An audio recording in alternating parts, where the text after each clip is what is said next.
Paper 3 is designed to be more problem-solving and real-world focused, and this paper absolutely kicks off in that way. Kamal goes to work 5 days a week. On 2 days each week he travels by train. On 3 days each week he travels by bus. Here is some information about the cost of his travel, and you note that you're given 1 day passes, 1 week passes in both cases. How much does he spend a week if he buys a 1 day pass each day? So 2 days by train, so that's 2 times £7.80. Add 3 days a week he travels by bus, so 3 times £6. I take my calculator, 2 times 7.8, and then I'm adding 3 times 6, which is 18, to give me 33.6. My answer is in money, so I must go to 2 decimal places, £33.60. Kamal works for 46 weeks each year. Martin says that he could save over £300 in a year if he always travelled by bus and bought a 1 week pass each week. Is Martin correct? So what I need to do is I need to work out what he's doing at the moment and what Martin says he should do, and then find the difference in those prices.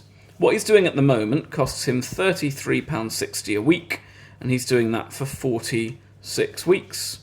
So I take 33.6, I multiply it by 46, and that gives me my answer of £1,545.60. Meanwhile, Martin suggests that instead he should travel by bus and buy a 1 week pass each week. So if he travels by bus, it's going to cost him £25.50 per week, and I'm multiplying that again by 46 weeks.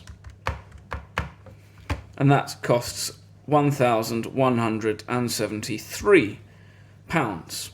Now I need to work out the difference in those two costs. So I'm doing 1545.6 subtract 1173. So 1545.6 subtract answer.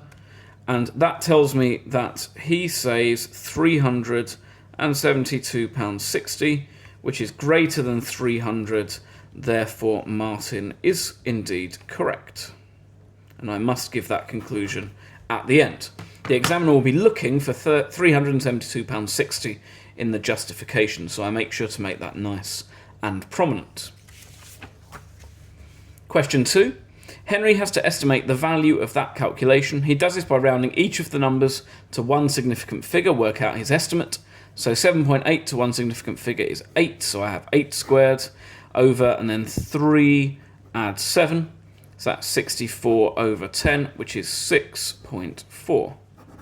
So my answer is 6.4. Calculate the percentage error in his estimate. Well, what I'm going to do is I'm going to find the difference between 6.4 and the actual value. So if we type that into our calculator, I have 7.8 all squared over 3.05 add 6.92. And that is 6.102 and so on. So I'm going to do 6.4 subtract 6.102 ... I'll use the answer button on my calculator. I've found the difference there, and as a percentage, I want that as a proportion of the actual value, so 6.102. This will always be the case, the difference between the estimated and actual value divided by the actual value, and that will give me a fraction or a proportion I need to multiply by 100%. So I'm going to do that now.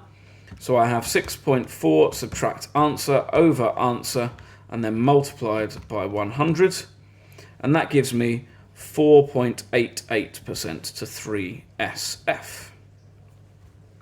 Question 3. A company employs workers to check pre-owned mobile phones. One day, 2 workers check 120 phones in 6 hours. Assuming they work at the same rate, how long will it take 5 workers to check 400 phones? So what I'm going to do is work out how many phones one worker can do in 1 hour and then work up from there. So 2 workers do 120 phones in 6 hours. So that means 1 worker does 60 phones in 6 hours, and so 1 worker does 10 phones in 1 hour.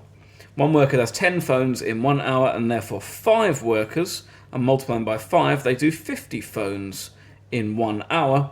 And so I just need to know they're doing 50 phones an hour, how long to get 400 phones, so 400 over 50 is 8, so they take 8 hours in total. Lots of other ways to do this, but this will always be my approach. What's one worker doing? What's one worker doing in an hour? Okay, how much can my people do in an hour? Great, how long will it take them? And that's the first 3 questions sorted.